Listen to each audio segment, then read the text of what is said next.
Participar dos cultos, dos intercâmbios. Como é bom entender que Deus, Ele permite para nós esses momentos. Momentos que ficam marcados em nossa vida, em nosso coração. E eu não sei para você quais são os momentos que você considera assim como momentos na sua vida que foram maravilhosos, que foram marcantes. Porque inúmeras coisas na vida nos fascinam, nos deixam maravilhados. Mas o que mais te encanta hoje? O que mais te deixa encantado e o que você pode dizer, olha, isso me preenche.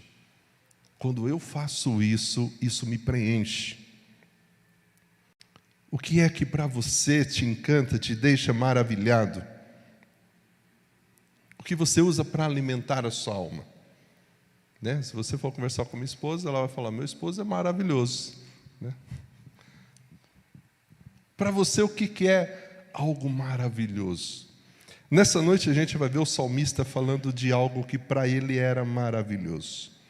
Ele sentiu um forte impulso, uma forte necessidade, um forte anseio por ter aquilo todos os dias na vida dele. Era como respirar. Respirar para ele era como fazer isso. Está lá no Salmo 119, a partir do versículo 129. Quero desafiar você, se ainda não leu o Salmo 119. Leia esse texto. É o maior salmo das Escrituras. Todo ele falando e destacando sobre a excelência, as maravilhas da palavra de Deus. E o salmista nesse salmo, tem como colocar NVT, por favor, irmão? O salmista nesse salmo ele vai falar um pouco sobre essa questão. Ele reconhece nesse trecho que nós vamos ler a excelência da palavra de Deus. Como a palavra de Deus é excelente, como ela é maravilhosa. E ao mesmo tempo ele lamenta, ele se entristece, ele chora, porque havia homens que não guardavam essa lei como ele guardava, que não obedeciam essa lei como ele obedecia. É por isso que ele diz, os teus preceitos, os teus mandamentos, a tua lei, são maravilhosos, e é por isso que eu obedeço. Uma outra tradução diz, é por isso que a minha alma os observa, é por isso que eu cumpro isso. O salmista está declarando aqui que ele obedece, que ele guarda os mandamentos de Deus, porque esses mandamentos são admiráveis, são maravilhosos, são excelentes. Essa era o entendimento dele, da palavra, para a vida dele. Essa palavra, essa lei, esses mandamentos são maravilhosos.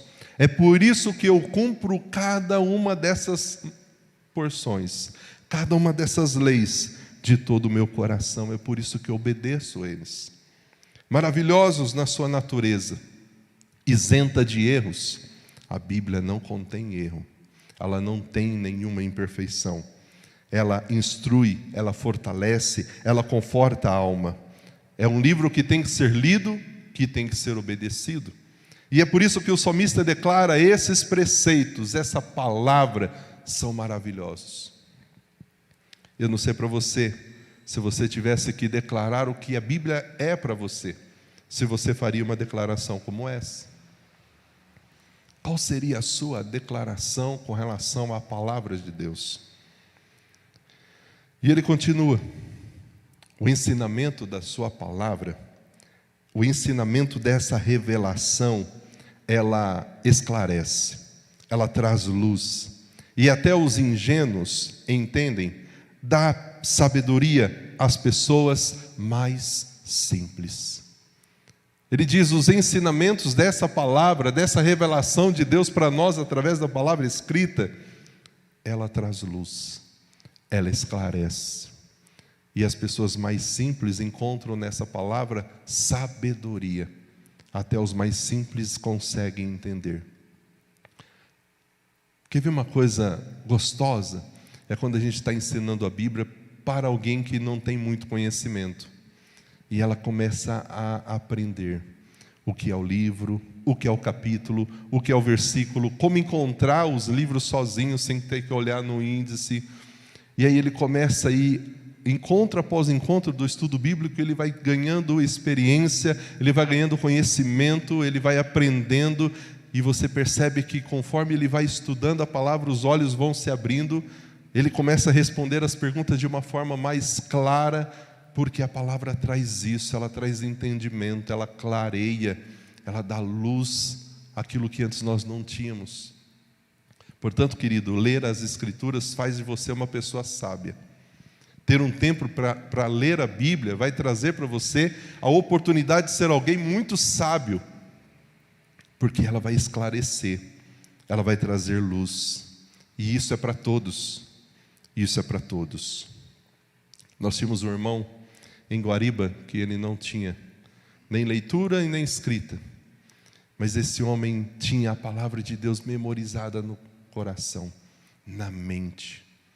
E quantas vezes ele teve a oportunidade de evangelizar, enquanto nós entregávamos folheto, falávamos da Bíblia, olhando o texto, ele estava lá falando, citando textos e mais textos. A gente olhava assim, poxa, o irmão Zé de Paiva está de parabéns, porque além do texto ele tinha os cânticos do cantor cristão, que guardou no coração desde que se converteu na igreja, cantando, ouvindo, porque a palavra faz isso, ela esclarece, ela traz luz. E quantas pessoas tiveram a grata experiência de começarem a aprender a ler, sabe o quê? Lendo as Escrituras, lendo a Bíblia. E é por isso que nós temos tantas organizações cristãs que diariamente estão se empenhando em fazer o quê? Distribuir a Bíblia, o Novo Testamento, porções da palavra de Deus. Por quê? Porque nós cremos nisso, que a pessoa, quando ela lê, quando ela tem contato com a palavra, essa revelação vai trazer entendimento, clareza, luz. E essa pessoa que está cega, porque o pecado e o diabo cega o entendimento, ela vai começar a ter sabedoria, entendimento e entender o que ela precisa fazer. A palavra de Deus, quando exposta, quando ensinada, quando estudada, quando lida, com esse olhar, ela traz esse esclarecimento, essa abertura dos nossos olhos. Mas quantas vezes pessoas que nos conhecem e sabem que nós olhamos para a palavra, que lemos a palavra, que estamos numa igreja, olha para nós e fala que nós somos tolos por seguir uma igreja, por seguir um livro antigo. Mas, querido, é nisso que nós cremos, que o ensinamento dessa palavra esclarece, e até a pessoa mais simples se torna sábia, entendida, porque ela começa a entender aquilo que só Deus consegue revelar ao nosso coração através da palavra. Nós precisamos então entender essa influência santificadora da Bíblia no mundo. Quando a palavra é anunciada, pregada, vivida, isso faz toda a diferença. Não sei se você já passou por isso, mas hoje você olha para a Bíblia e você fala assim: nossa, não tenho todo o conhecimento ainda, como eu também não tenho, não sei tudo ainda. Mas você já olha com um outro olhar, o seu entendimento já é diferente. E se tem uma coisa que existe para que você tenha esse entendimento, esse conhecimento, é a igreja. Olha quantas coisas a gente anunciou aqui de cursos, escola bíblica, pequeno grupo, os nossos cultos, oportunidades e ferramentas para você conhecer da palavra, para você ter esse ensinamento, essa luz que tanto precisamos. E o salmista continua: eu abro a boca, eu suspiro, pois eu anseio pelos teus mandamentos. Sabe o que ele está declarando aqui? O que eu mais desejo na vida é obedecer a sua palavra. O salmista expressa o seu profundo desejo, o seu anelo em desejar e ansiar pela palavra de Deus. Para esse salmista, o ler a palavra era tão importante quanto o respirar. Eu anseio pelos teus mandamentos. O que eu mais desejo na vida é me alimentar da sua palavra todos os dias. Ele tinha esse desejo de conhecê-los, de obedecê-los, de ensinar a outros. Ele era um aluno da escola da graça, do conhecimento, que Deus quer revelar a todos nós. Interessante que esse conhecimento da palavra não está restrito a alguns, não está restrito à liderança, está aberto a todos. Todos têm esse privilégio, todos têm acesso às Escrituras, a impressa, a digital hoje no seu celular. Então hoje você tem acesso a isso. Tem pessoas que têm muita facilidade em aprender lendo, então ela vai ler. Tem pessoas que têm mais facilidade em aprender ouvindo. Você tem hoje a palavra falada, na internet, nos vídeos, nos áudios. Tem pessoas que têm mais facilidade vendo vídeos, quantos vídeos no YouTube que falam da palavra, salmos que são lidos, a própria Bíblia toda que é lida. Tem pessoas que aprendem ouvindo uma mensagem. Queridos, hoje nós temos todas as ferramentas disponíveis para que você também tenha esse mesmo desejo. Eu abro a boca, eu suspiro, eu desejo ardentemente conhecer a cada dia mais da palavra de Deus. E se tem algo que a gente nunca pode parar de ter, é esse desejo, porque nós nunca vamos saber tudo. E a cada dia a gente pode aprender um pouco mais. Interessante que quando eu olho esse versículo, eu lembro de um texto que está lá em 1 Pedro 2,2. Desejai ardentemente, como crianças recém-nascidas, o leite espiritual. O genuíno leite espiritual. É esse o seu desejo todos os dias? Nós levantamos, muitas vezes com aquele desejo doido de tomar um café, de fazer aquele pão na chapa, né? E tantas coisas aqui, aquele ovo logo de manhã. Não sei qual é o seu desejo quando você acorda, mas qual é o seu anseio com relação à palavra? Ou você prepara tudo o que é necessário para o alimento material e se alimenta bem para o seu corpo físico estar bem para mais um dia de trabalho, mas não se alimenta espiritualmente. Não se alimenta espiritualmente para sair para mais um dia de trabalho, para mais um dia de desafio alimentado dessa palavra. Então o salmista diz: eu anseio. Como respirar, para mim ler a palavra é como respirar, por isso eu suspiro por isso. Vem, Senhor, e mostra-me a tua misericórdia, como fazes por todos aqueles que amam o teu nome. Vem, Senhor, e mostra-me a tua misericórdia. Em outros textos fala: Senhor, olha para mim e mostra a sua compaixão, demonstra a sua compaixão. Volta-te para mim, Senhor, tem compaixão de mim. O que ele está fazendo aqui é uma oração. E se tem uma coisa que não pode faltar na vida de uma pessoa piedosa, é a oração e o estudo da palavra. Nesses últimos versículos ele falou da palavra, dela ser maravilhosa, dele ansiar por ela, dele ter desejo por ela. E agora ele ora: Senhor, volta-te, vem, mostra-me, tem piedade. É como se ele estivesse dizendo: Senhor, sê gracioso, mostra favor, sê misericordioso. E sabe por que ele faz essa oração? Porque ele entendia algo que nós precisamos entender, que nós precisamos da graça de Deus todos os dias. Eu preciso da graça e da compaixão de Deus todos os dias. E ele então faz essa oração de petição, essa súplica de petição. E interessante que quando a gente olha o livro de Salmos, essas súplicas por misericórdia mostram que os salmistas reconheciam que nós sempre precisamos dessa misericórdia de Deus dia após dia. Por isso que constantemente eles diziam: Senhor, tenha misericórdia de mim. Eles reconheciam a dependência deles do Senhor. Nós precisamos, nós dependemos. Vem, Senhor, mostra a sua misericórdia, que eu não viva nenhum dia da minha vida sem experimentar a sua graça, a sua misericórdia sobre mim. Essa tem que ser a nossa oração. E sabe por que ele faz essa oração? Imagina se Deus olhasse para nós hoje com a sua estrita justiça, sendo justo e nos dando o que nós merecemos. Será que estaríamos aqui cultuando Ele? Mas Ele não age assim. Sendo pecadores, falhos, Ele demonstra a nós misericórdia. E nos justificou através de Jesus. Por isso o salmista pode dizer: Senhor, mostra-me a sua misericórdia. E na oração ele continua dizendo: além de voltar-se para mim, Senhor, firma os meus passos. Você lembra de um texto de Coríntios que fala que aquele que pensa estar em pé, ore para que não? Então a gente pode cair? Podemos pecar? E pecamos constantemente. E por isso que nessa oração ele fala: Senhor, firma os meus passos, conforme a minha vontade. É isso que ele fala? Conforme os meus desejos, conforme a tua palavra, firma os meus passos, para que o pecado, ele não me domine.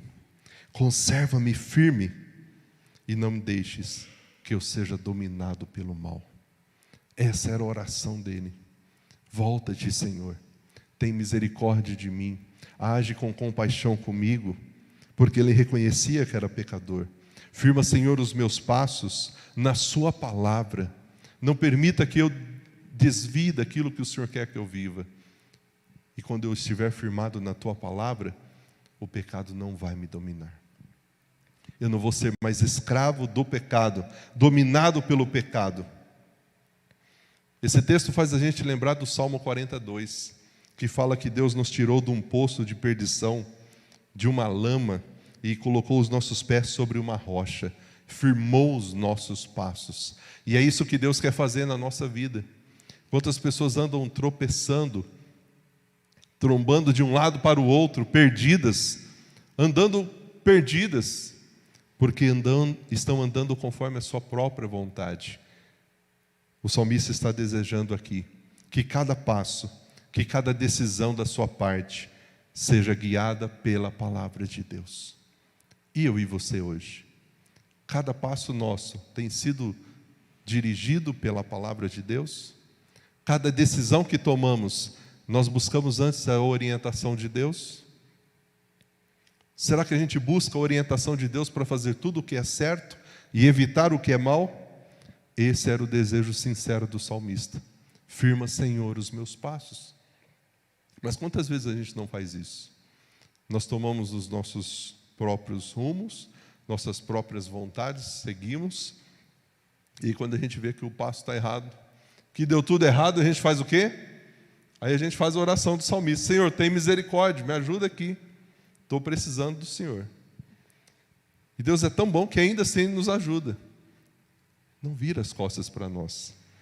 Portanto, quando ele ora que o pecado não me domine, ele está mostrando aqui para nós, os crentes, a vida do crente sincero não pode ter em nossa vida nenhum pecado de estimação.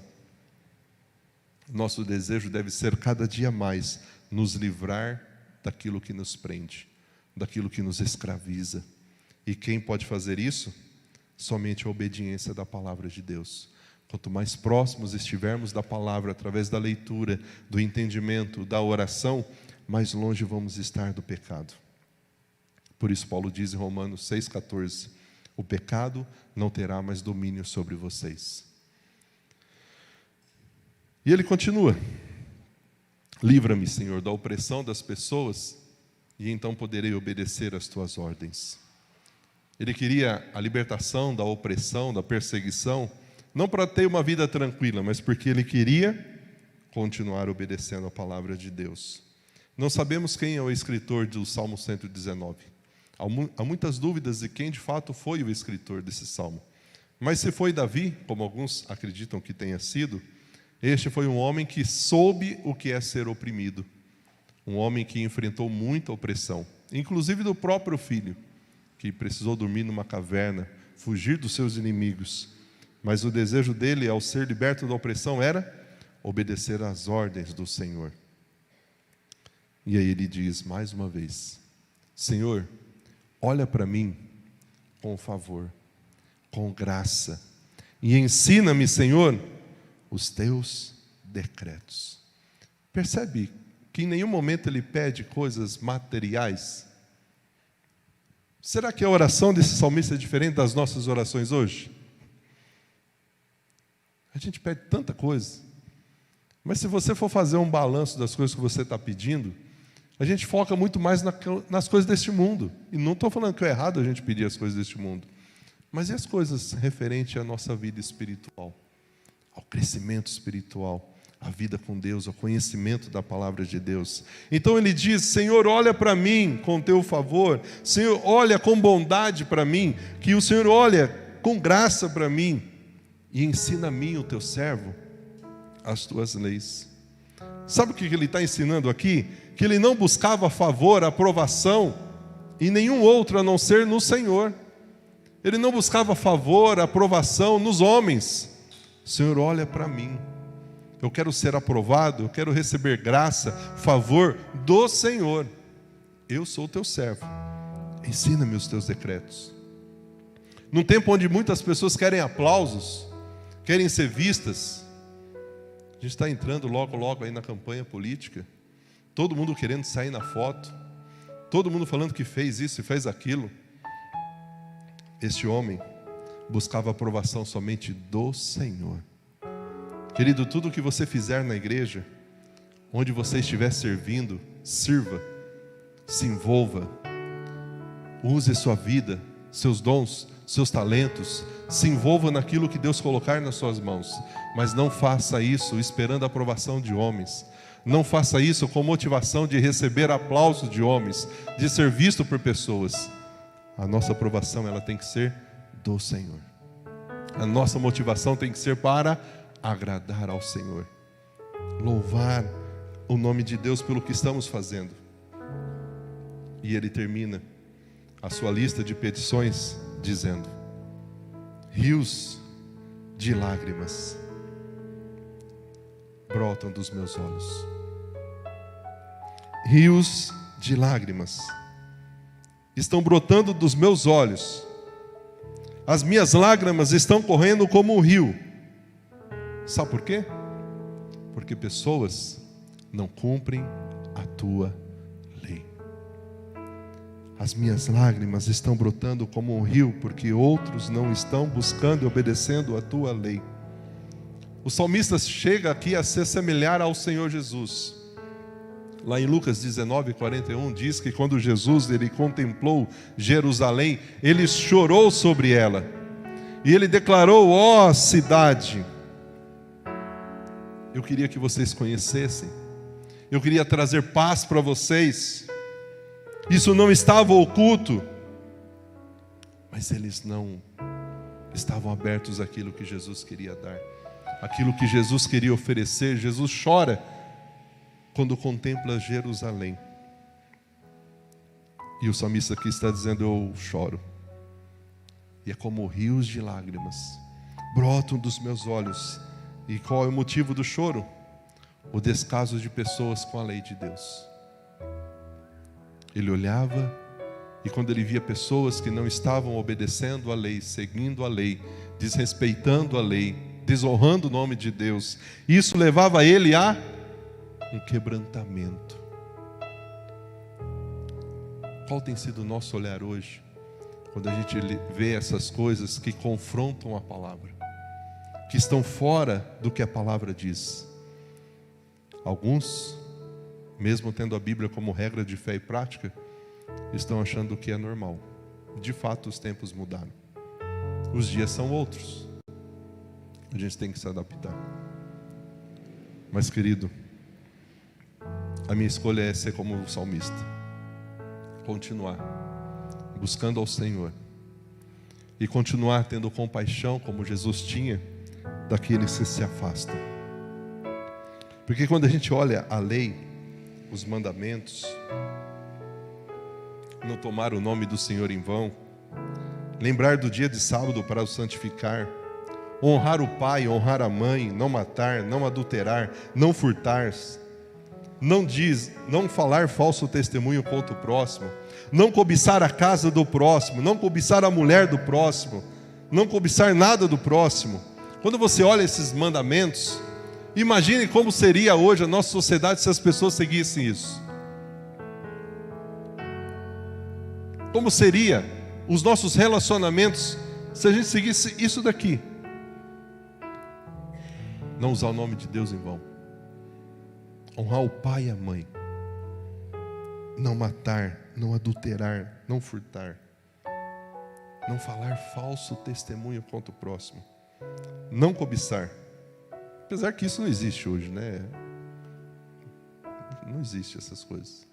Mas, querido, quando você olha esses mandamentos, existe alguma coisa nesse mandamento que não é bom? Tudo que está aqui nos aproxima de Deus e um do outro.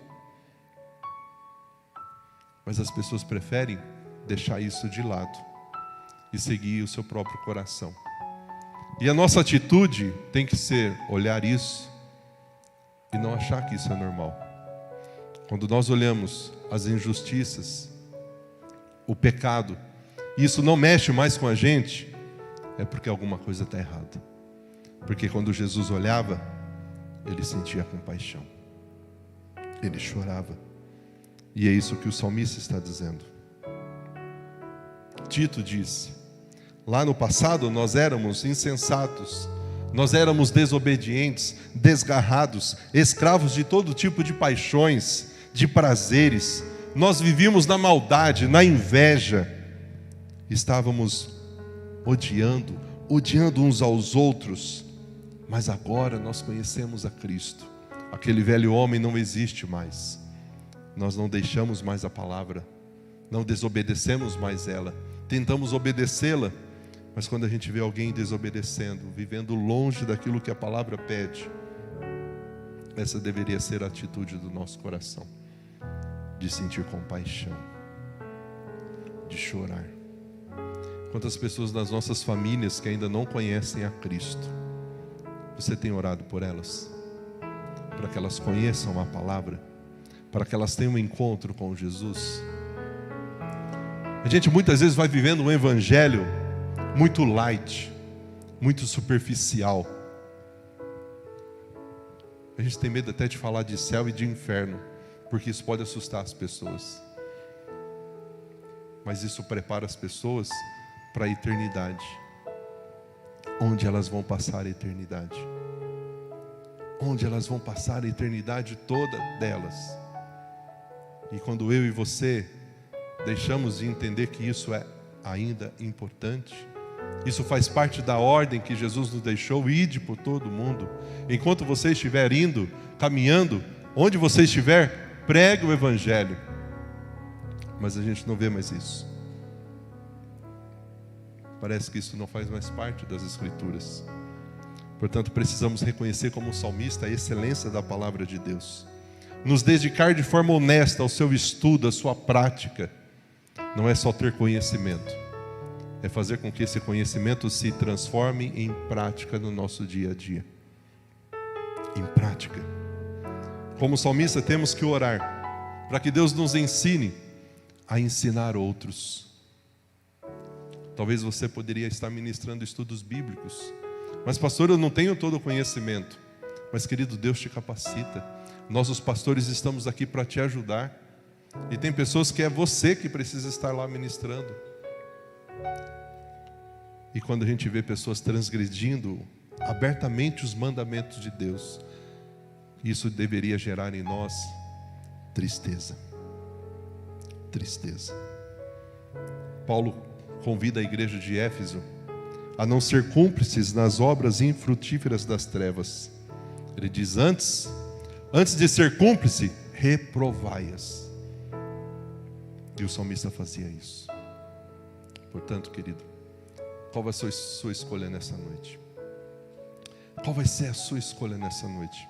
Eu quero convidar você a ficar de pé, porque nessa noite nós vamos declarar que nós queremos ter esse desejo de conhecer cada vez mais desse Jesus, de conhecer cada vez mais dessa palavra que nos ensina, que nos dá entendimento, que nos traz luz, que nós desejamos e ansiamos como respirar pela presença de Deus. Essa é a sua decisão? Esse é o seu desejo? Então faça dessa música, faça das letras dessa canção a sua oração. Diga: Senhor, eu quero porque o Senhor é o Todo-Poderoso. Talvez você tenha desejo de conhecer tantas coisas, tantos lugares. A coisa mais importante para você conhecer hoje é Jesus. porque isso vai mudar a sua vida, vai transformar a sua vida. Vamos dizer: Senhor, eu quero mais do Senhor.